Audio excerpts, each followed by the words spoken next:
이제 좀 가을의 느낌이 드시죠? 아직 낮으로는 이제 덥지만 그래도 아침 저녁으로는 선선합니다. 여러분 또 알찬 열매가 있는 이 계절 되시기를 간절히 바랍니다. 지난주 수요 예배 때 말씀 제목이 뭐였죠? 가끔씩 제가 물어보잖아요, 이렇게. 기억이 안 나신다 하는 표정들인데요. 나시죠? 그래요? 예. 저도 가끔씩 잊어버려요. 설교해놓고 설교 제목이 뭐였더라? 이렇게.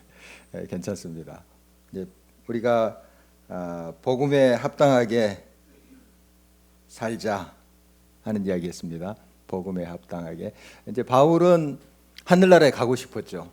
굉장히 하늘나라를 사모하고 빨리 갔으면 좋겠다 그런 마음이었는데, 그러나 하나님께서는 너 더 있어라, 너 사역이 더 남았다, 이런 거 아니겠어요?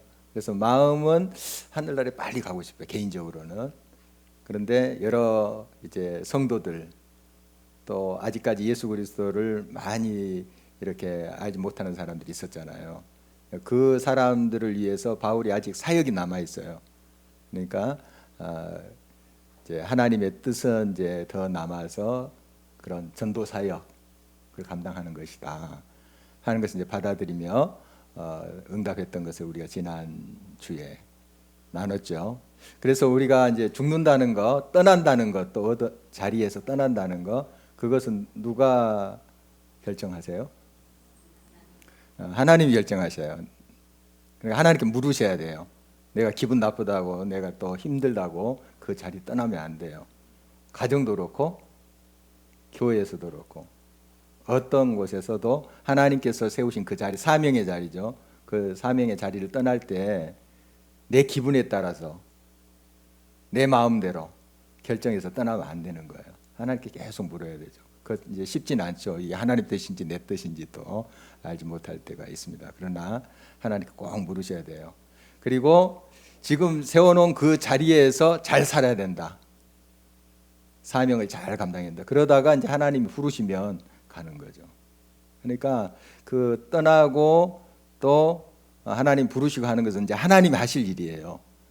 그래서 내게 세워준 그 사명의 자리, 가정이면 가정, 공동체, 또 이 사회 속에서 사명의 자리를 잘 지켜서 성실히 그 일을 감당하는 것이 우리가 이제 선택해야 될 일이다 하는 거 지난주에 이렇게 나눴는데 표정들이 이래서 전혀 처음 듣는 것처럼 좋습니다. 괜찮아요.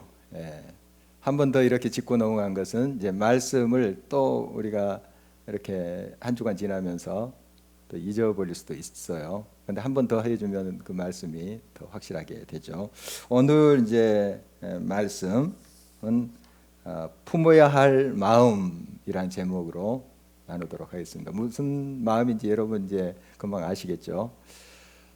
며칠 전이었어요.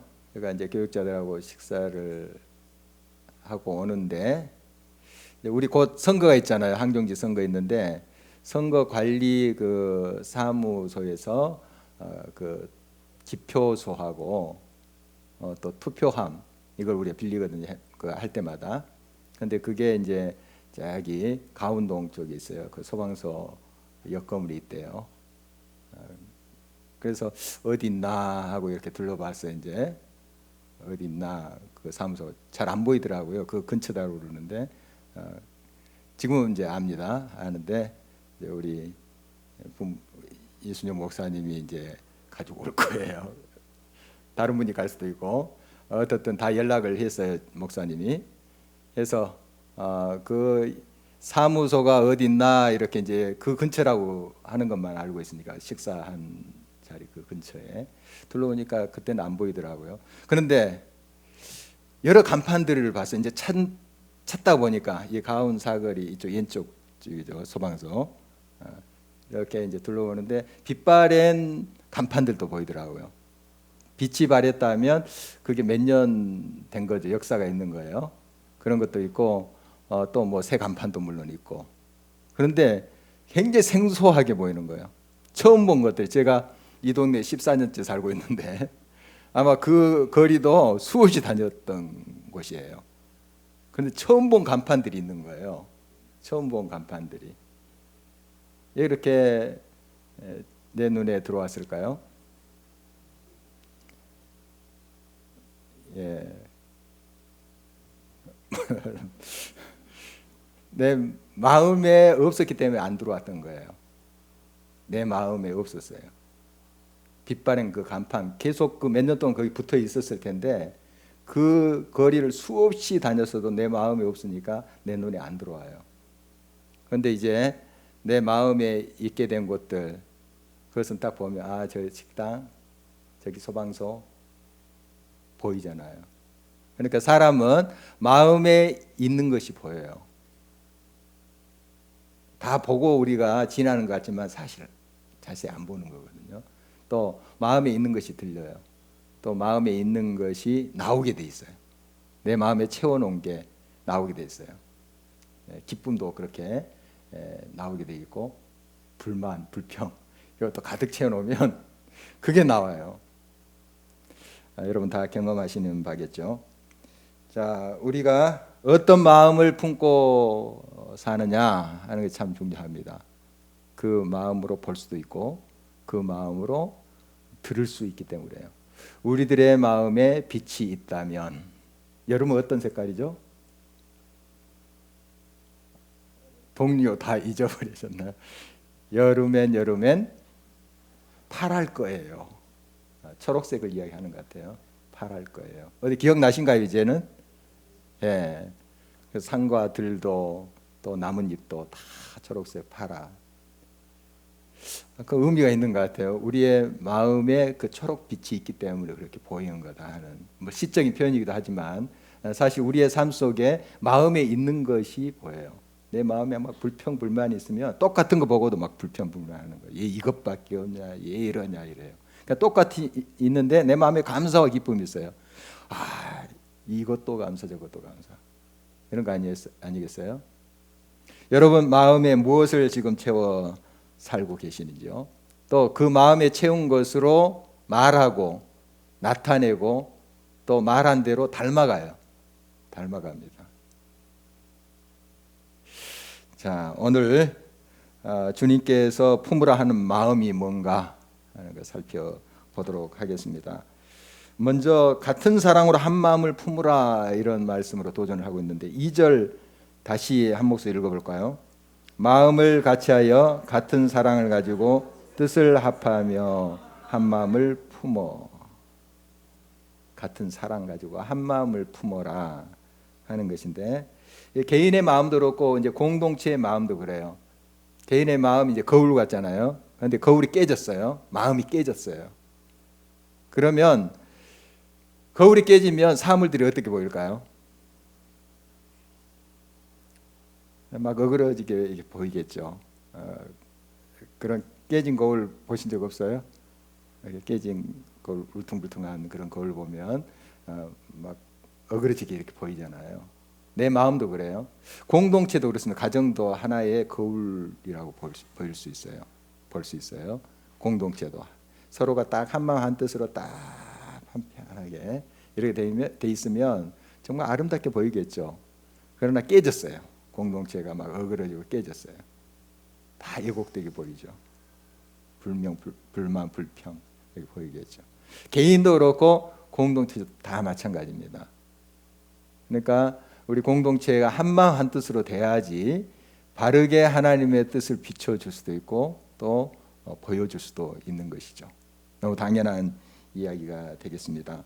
그래서 우리는 어떻게 이제 한 마음이 되나 잘 알고 있어요. 잘 알고 있습니다. 많이 듣기도 하고 또 그 방법 알고 있는데 우리 삶 속에 이제 실천이 또 문제인 것이죠.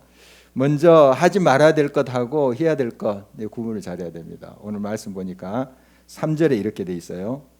함께 읽겠습니다. 아무 일에든지 다툼이나 허영으로 하지 말고 오직 겸손한 마음으로 각각 자기보다 남을 낮게 여기고.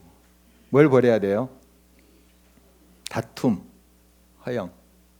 다툼 어디서 올까요? 왜 다퉈요? 여러분 전혀 감이 안 오시겠지만 다퉈본 적이 없어서. 왜 다퉈요? 왜? 예? 네가 틀렸다 하니까, 네가 틀렸다. 나는 맞는데 네가 틀렸다. 이런 생각 이제 할 때 많이 다투게 되죠. 서로 존중심이 이제 사라질 때 다투게 되죠. 이제 교만에서 또 다툼이 나옵니다. 다툼과 허영, 이것을 우리가 늘 기억해야 돼요. 이게 있으면 그 공동체의 거울이 깨진 것과 같은 거예요. 판판하게 이렇게 돼야지 잘 비추고 하는데, 이 다툼과 허영이 있으면, 거짓이 있으면 공동체가 깨져요. 그것 때문에. 여러분, 내 마음에 이런 다툼 혹시 있으면, 또 여러 사람 앞에 이간질하는 이런 것들 있잖아요. 거짓으로 거짓 증언하는 거, 그랬다 하더라 하면서 살짝 더 붙여가지고 이야기하는 거, 이것도 거짓이 될 수 있어요. 이런 거 공동체를 파괴합니다. 또 서로 인간관계도 그래요. 이 다툼, 거짓, 허영, 이걸 벗어버려야 됩니다. 이 허영, 거짓, 이것은 서로 비교할 때 많이 와요. 여러 요인이 있겠지만 비교할 때, 허영심, 내가 더 잘났어, 내가 더 높아, 내가 더 커, 비교할 때 이런 허영심 때문에 분열이 일어납니다. 깨져요. 그리고 우리가 이제 취해야 될 것은 겸손한 마음인데요. 겸손한 마음은 남을 어떻게 여긴다고요? 발음 잘 하셔야 돼요. 낮게 여긴다. 좀 비슷한 발음인데 낮게 여긴다, 이건 아니에요. 깔보는 거 낮게. 우리나라 말을 좀 잘 발음하셔야 되는데, 이 낮다, 다른 사람 더 이제 정말 존귀하게 여기는 것은 좀 길게 발음하셔요. 낮게 여기는. 그다음에 깔보는 건 낮게, 작게 하고 이렇게 구분이 돼요.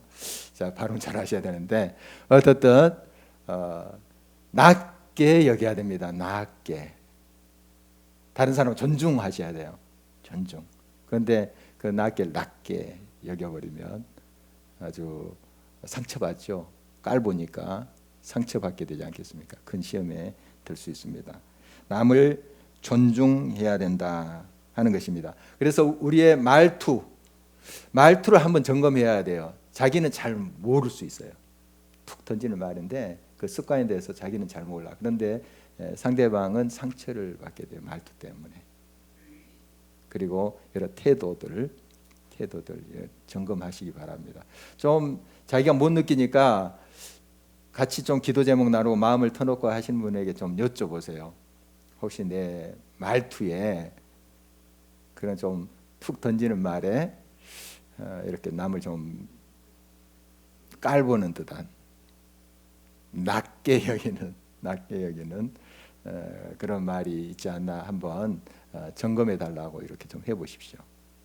좀 들을 준비를 하시고, 또 괜히 그런 말 솔직히 해주세요 했다가 또 하면은 그냥 또 상처받고 또 원수 맺고 그러지 마시고 한번 기도하면서 그렇게 해보세요. 자기가 자기 얼굴 잘 모르거든요. 거울 앞에 서기 전에는 상대방이 좀 거울이 돼 주셔서 비춰 주시면 발견해 갈 수가 있을 것입니다.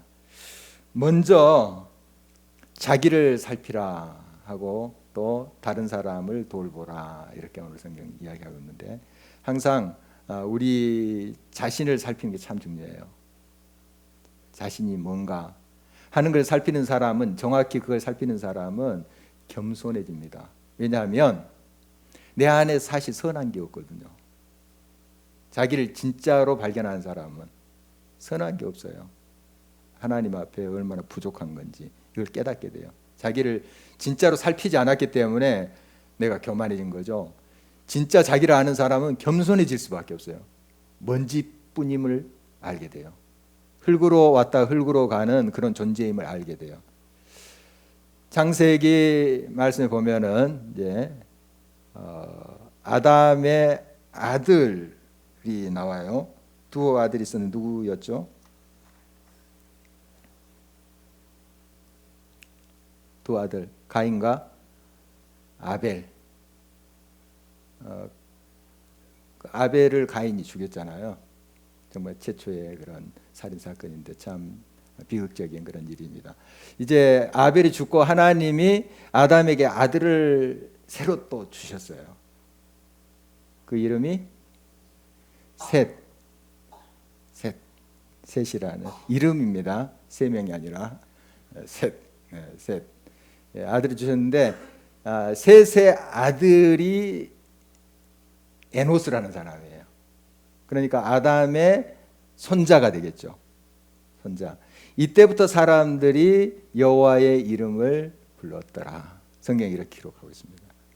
이 에노스라는 말이 깨지기 쉬운 존재를 말하는 거예요. 연약한, 죽을 수밖에 없는, 할 수 없는 그런 존재라는 그런 뜻이에요.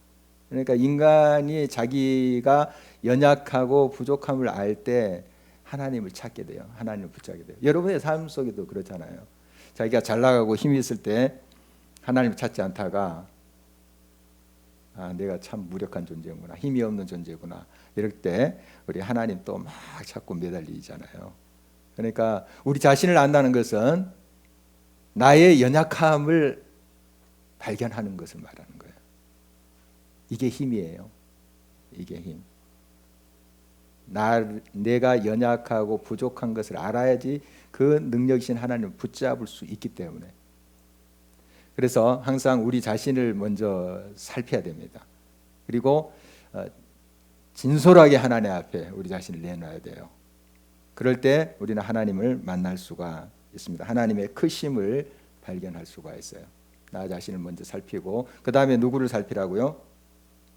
다른 사람을 돌아보라 하는 것인데, 자, 다른 사람을 이렇게 돌아보기 위한 목적이 뭐예요? 흠 잡기 위해서, 약점 잡기 위해서 돌아보는 건가요? 잡기 위해서가 아니고 접기 위해서 그래요. 접기. 약점도 접어주고 다 덮어주고 감싸주고 그렇게 돌아보라는 거예요. 우리가 다른 사람을 이렇게 돌아볼 때 자꾸 지적하려고만 하고 자꾸 비판만 하려고 하고 이런 의도로 가서는 안 됩니다. 좀 감싸주고 그 약점을 내가 감당해주고 이런 것이 바로 또 사랑이기도 하고 하나님의 뜻이기도 합니다. 그래서 나를 살펴볼 뿐만 아니라 다른 사람을 살펴볼 때 우리는 그곳에서 이제 하나됨을 경험할 수가 있어요. 그런데 자꾸 지적하고 자꾸 비판만 하려고 하고 이렇게 할 때는 그 하나됨을 깨뜨리게 되는 것이죠.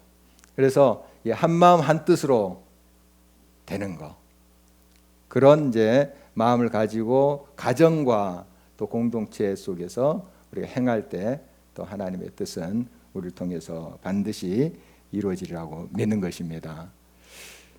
이제 이런 것은 우리가 굉장히 귀한 노력이라고 볼 수 있어요.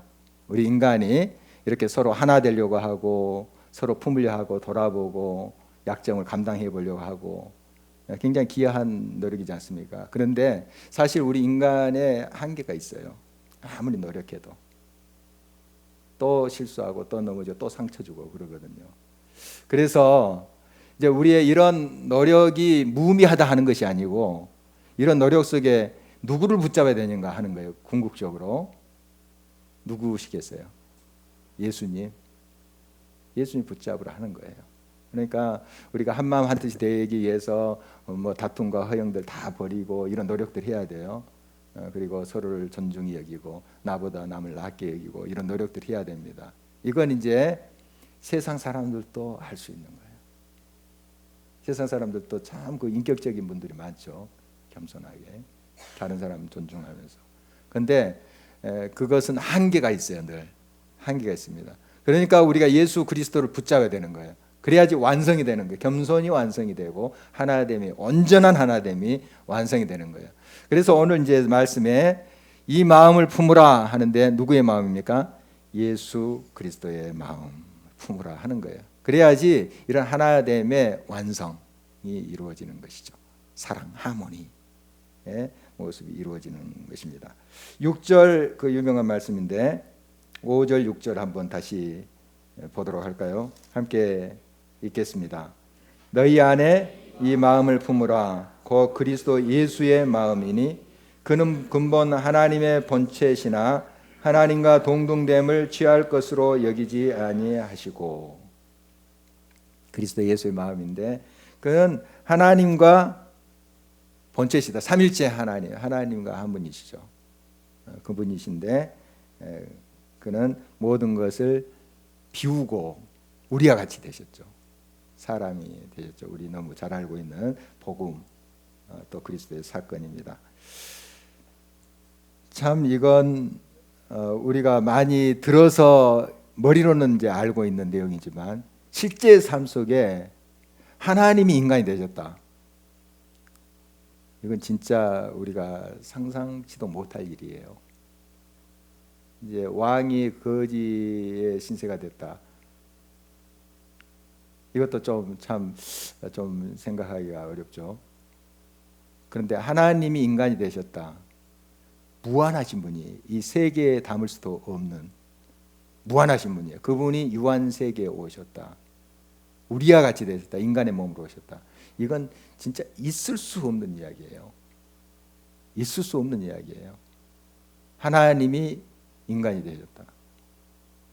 그런데 딱 한 가지 이유 때문에 그렇게 하신 거예요. 그 한 가지가 뭘까요? 누구 때문에요? 우리 때문에, 나 때문에 그런 거죠. 사랑이에요, 사랑. 그러니까 사랑은 모든 논리를 초월합니다. 그 뭐 이유 이런 게 구체적으로 설명이 안 돼요. 그냥 사랑한다는데. 이스라엘 백성들을 하나님이 선택하실 때 그들이 잘나서가 아니에요. 수요가 많아서가 아니에요. 그 이유가 딱 한 가지 나와요, 성경에. 뭐예요? 사랑하심으로 인하여. 그러니까 하나님께 왜 나를 이렇게 하나님의 자녀로 택하셨나요? 물어보면 뭐라고 대답하실 것 같아요, 하나님이? 너가 좀 예쁘잖아, 너가 잘났잖아, 이렇게 말씀하실까요? 뭐라고 하실 것 같아요? 사랑. 그냥 내가 내 마음에 들었어. 이렇게 대답하시는 거예요. 그런데 무슨 이유를 따질 수 있겠어요? 좋아한다는데, 내가 보기에는 뭐 그런 것 같은데, 서로 좋아한다는데, 사랑한다는데 무슨 이유가 거기 더 있겠습니까? 하나님이 우리를 사랑하심으로 인하여 택하셨다는 거예요. 사랑 때문에 이 땅에 오신 거예요.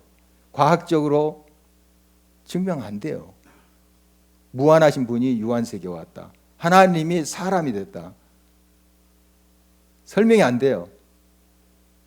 그냥 사랑이에요, 사랑. 사랑을 여러분 증명할 수 있나요? 여러 가지로 우리가 이야기하고 노래도 부르고 하지만 그만큼 사랑은 이제 어려운 거예요. 광범위하고. 하나님의 사랑 때문에 이렇게 인간의 몸으로 오셨습니다. 또 우리의 모든 것을 다 아세요. 물론 하나님 그 자신은 전능하신 분이기 때문에 아시지만 또 친히 우리의 몸으로 오셔서 우리가 똑같은 사람이 되셔서 다 이런 모든 고난과 우리의 삶을 체휼하셨습니다. 히브리서 말씀이죠. 4장 15절 말씀입니다. 우리에게 또 친구가 되시고 또 우리의 또 형제가 되셨어요. 형제.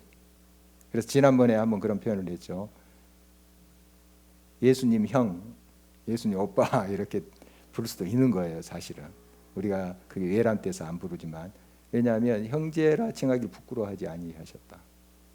성경 그렇게 기록하고 있습니다. 또 하나님이 나의 벗 야곱아, 야곱 그 한 사람 이야기한 것이 아니라 하나님 백성을 이야기하는 거예요.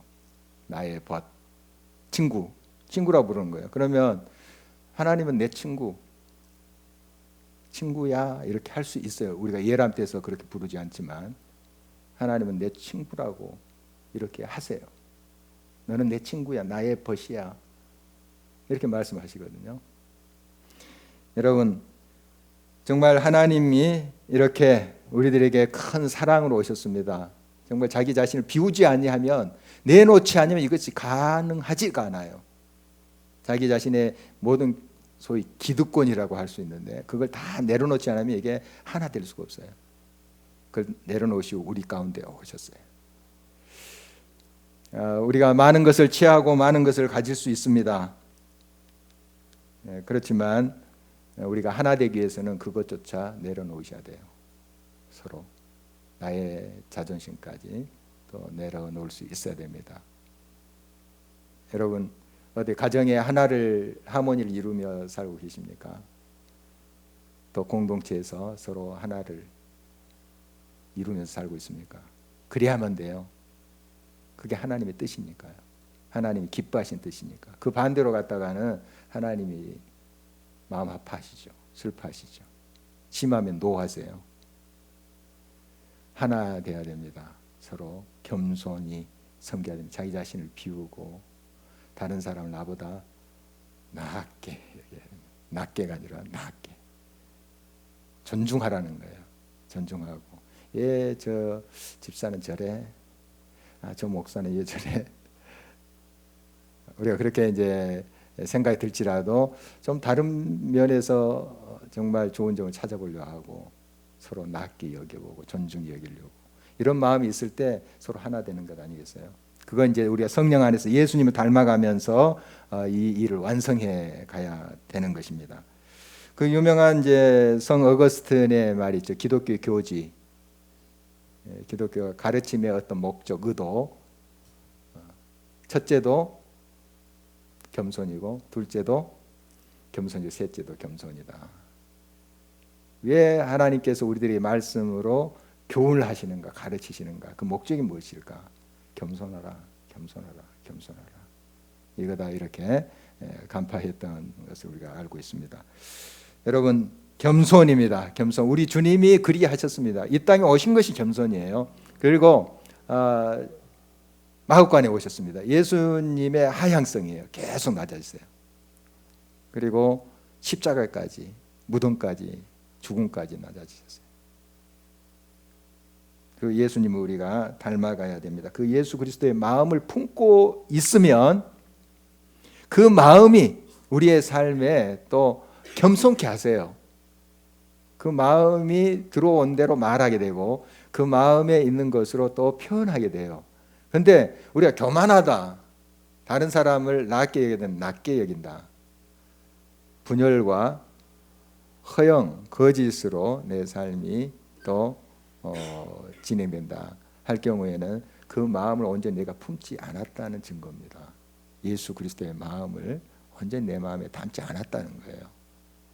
우리가 예수 그리스도의 마음을 담은 사람들, 마음에 품고 사는 사람들은 다른 사람을 존중합니다. 좀 다른 것을 저런 면도 있고 기이하게 여길 줄 아는 눈이 있어요. 왜 저래?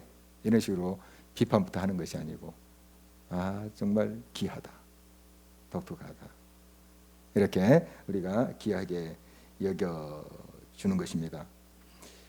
우리가 쭉 아침마다 묵상하는 에스겔 말씀 이제 곧 끝이 보이는데 여기 이제 끝 부분이 두로의 멸망하고 애굽의 멸망이 나오잖아요. 두로 지금 레바논 쪽이에요. 페니키아, 베니게라고 성경된 페니키아 이쪽인데 거기가 이제 무역 항구입니다. 무역 도시고 사람들이 많이 오가고 또 천혜의 요새예요. 바위 절벽으로 해가지고 거기에 성체가 있고 이런 곳인데 적들이 침입하기가 참 쉽지 않은 곳이에요. 굉장히 부강한 나라죠. 부강한 나라인데 그 하나님께서 복을 주신 거 아닙니까? 부강하게 주셨는데 부강하게 되자 교만하게 된 거예요. 그래서 에스겔 28장 2절에 보니까 이제 나는 신이라, 내가 신이다. 두로 왕이 그렇게 얘기하는 거예요. 교만하다 보니까 다 되잖아요. 생각한 게 다 되고 웬만한 거 다 풀려요. 자기가 할 수 있는 거 다 하게 돼요. 그러니까 이제 나는 신이다, 이렇게 교만한 그 모습 보게 됩니다. 여지없이 어떻게 돼요? 멸망하죠. 그가 자랑했던 바다를 통해서 돈 벌어먹고 또 부강한 나라 됐잖아요. 그 바다에 그냥 쓰레기처럼 침몰하는 나라가 되고 말아요. 자기가 의지했던 것, 그 부귀영화에 의해서 쓰러지고 멸망당하는 그 모습 우리가 보고 있습니다. 또 이어지는 애굽의 멸망도 마찬가지예요. 29장부터 쭉 나오잖아요. 마지막 에스겔에서 보면 이 애굽, 이집트 얼마나 강성한 나라였어요. 근데 그 나일강이 얼마나 풍요를 갖다 줬어요. 나일강에 막 부요함이 있어가지고 아주 풍족하게 살았던 이제 나라인데, 어떻게 이제 또 그 바로 왕이 교만하게 생각하는가? 이 나일강은 나의 것이다. 내가 이 강을 만들었다. 이렇게 이제 이야기한 내용이 나옵니다. 그러니까 사람은 조금 있고 뭔가 권력이 있고 또 힘이 있으면 좀 이렇게 교만하기 쉬운 것 같아요. 교만해져요. 그렇게 겸손했던 사람이 또 어떤 좀 자리에 오르면 교만해지는 경우가 있어요. 겸손해야 되는데 결국 이 애굽도 마찬가지예요. 심판을 받잖아요. 큰 심판을 받게 되는 걸 우리가 알고 있습니다. 여러분, 이건 뭐 너무나도 분명한 공식이에요. 교만은 패망의 선봉이다. 넘어진다.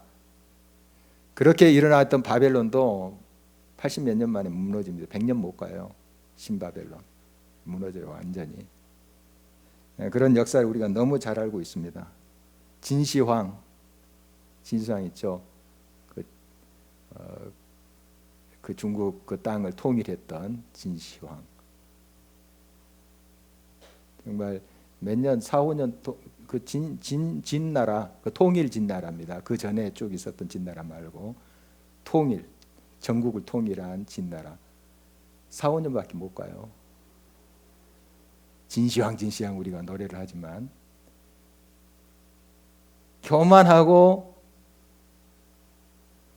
자기가 대단하다 하는 그런 나라들 보면 몇 년 못 가요. 아까 4, 5년이라 했는데 한 14년, 15년 된 것 같아요. 다시 한번 저거 확인을 해봐야 되겠는데 어떻든 얼마 못 가요. 금방 무너집니다. 교만은 패망의 선봉이다 하는 것인데, 여러분 정말 항상 우리가 겸손해야 됩니다. 지금 이제 일본이 좀 여러분 얄밉지 않아요? 좀 굉장히 경제 대국이고 대단한 나라죠. 좀 우리가 많이 또 모방도 하고 또 부러워하면서도 또 미워하고 그러고 있습니다. 그런데 일본은 신도라고 있어. 신도. 그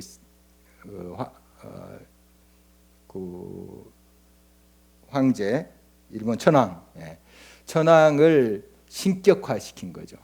이 역사가 꽤 오래됐더라고요. 신격화시켜서 그게 아직까지 내려오고 있습니다. 쭉 이런 정신이 암암리에 모든 문화 속에 이제 스며져 있어요. 그런 걸 보면 조금 더 겸손하면 좋겠는데, 우리도 이제 욕하면서 배운다 하는 말이 있듯이 너무 감정적으로 갔다가는 좀 비슷하게 될 수 있어요. 항상 조심하고, 비판할 것은 우리가 비판하고 잘못된 것을 지적해야 되죠. 역사 앞에 바르게 해야 된다는 것은 이야기하지만 우리가 감정적으로, 그래서 예먼 일본 여자 폭행하고 그러면 안 됩니다. 한 한국 남성이 폭행했다는 그 동영상 지금 놔두고 있잖아요. 그 애국심이라고 생각을 할 수 있어요. 저 일본 나쁜 놈들 하면서 했는데, 사실 우리 온 전체 대부분의 우리 한국 국민이 이 우리 한국 남성의 그 행위를 동의하지 않아요. 여러분 동의합니까? 동의하지 않잖아요. 동의하지 않아요. 그런 식으로 우리가 풀어갈 문제가 아니죠. 우리가 비판하고 또 경계해야 돼. 잘못된 것은 지적하되 우리가 지혜롭게 또 해 나가야 됩니다. 어떻든 교만은 반드시 무너집니다. 반드시.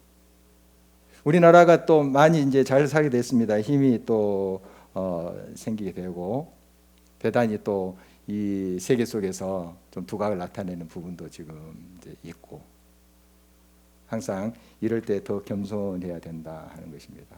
또 여러분 개인도 마찬가지고요. 야고보서 4장 6절에 보면 하나님은 교만한 자를 물리치시고 겸손한 자에게 은혜를 주신다. 우리가 수없이 듣는 말씀이에요. 겸손해야 됩니다.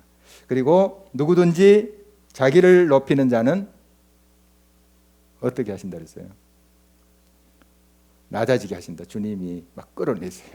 그리고 자기를 낮추는 자를 높이신다. 마태복음 23장 12절 말씀입니다. 뭐 이런 말씀이 수없이 많이 나와요. 계속 에스겔 말씀도 그거지 않습니까? 교만한 자는 반드시 패망한다. 무슨 메시지예요? 겸손히 하나님을 인정하라. 너는 먼지다. 그러나 그 진흙과 같은 인생에 하나님의 영이 들어가고 하나님의 능력이 들어갈 때 굉장히 아름다운 그릇이 되듯이, 쓰임받는 그릇이 되듯이 하나님이 함께 하시, 하나님을 의지할 때 우리의 삶은 보배가 되는 것이죠. 아름답게 빛나게 되는 것이죠. 그거지 않겠습니까? 우리 스스로 우리가 우리를 높여서는 안 됩니다. 낮추고 우리가 질그릇 같은 존재라는 것을 기억하면서 하나님께 나갈 때 하나님은 우리를 높이십니다.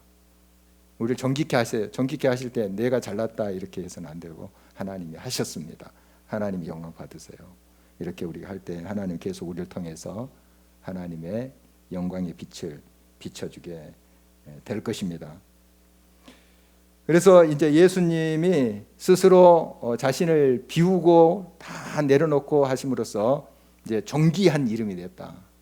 그리스도 구원자가 되셨다 하는 것인데요. 예수님의 본을 받아라 하는 겁니다. 예수님이 철저히 자기를 낮추시고 비우고 하시자 성부 하나님께서 그를 높이셨다. 이런 말씀 아니에요. 그래서 우리의 선택은 분명합니다. 항상 우리를 겸손히 비우는 거예요. 그리고 다른 사람을 존중하고 높이고 이러면 하나님이 책임지세요. 하나님 높이세요. 빛나게 하세요. 그게 이제 성경에 쭉 나오는 말씀 아닙니까? 예수님이 그리하셨던 것처럼 너희도 겸손하라, 비우라 하는 것입니다. 그러면 이제 예수님을 온 우주의 모든 피조물의 그 앞에서 그 이름이 존귀함을 받고 모든 피조물이 그 앞에 무릎을 꿇게 하실 것이다. 이런 말씀 주고 계십니다. 10절 한번 같이 읽어보도록 하겠습니다.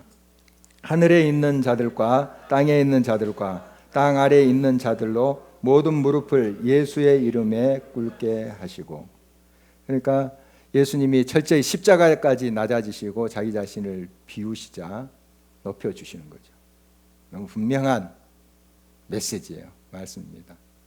자, 우리가 이런 말씀 많이 들어서 이제 귀가 닳도록 돼서 알고 있는데 여러분 가정에서부터 좀 실천을 했으면 좋겠어요. 조금 좀 낮게 여기십시오. 남편, 아내, 식구들 낮게. 공동체에서 마찬가지입니다. 서로 존중하고 높여주고 이렇게 좀 말이라도 세워주고. 그래서 예수의 마음을 항상 품어서 그 마음에서 나와야 되죠. 그 마음이 있으면 그렇게 보여요. 예수의 마음이 있는데 그 형제 자매가 귀하게 보이지 않겠어요? 보이게 돼 있어요. 예수님이 보는 눈으로 보면 그렇지 않겠습니까? 우리가 예수 그리스도의 마음을 늘 품게 해달라고 기도해야 되겠습니다. 그런 마음으로 우리가 나아갈 때 정말 얼마나 행복한 분위기가 되겠어요. 평화로운 분위기가 되겠어요. 서로 가정에서부터 그런 눈으로 또 보고 말하고 표현하는데 얼마나 변화가 있겠습니까? 이게 작은 변화지만 대단한 역사가 일어날 거예요.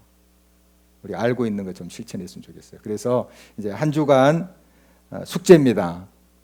숙제 집에서부터 한번 실천을 해보는 거예요.